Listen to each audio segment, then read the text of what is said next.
Wenn das Gummi wieder, was auch gescheit geschützt ist.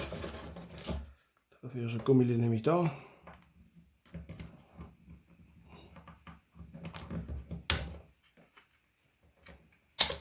Wisst ihr ja, Gummilas, gell?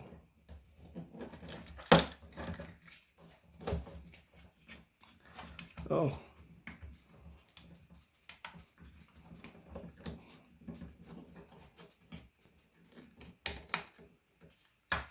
So, da.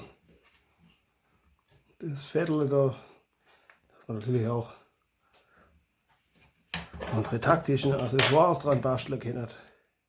Weil so ein Blaster braucht später auf jeden Fall Zielfernrohr. Also das ist klar. Da habe ich auch alles gefunden, aber das, ja, das passt halt nicht ganz, weil der Blaster ein bisschen speziell ist mit dem Hämmerle.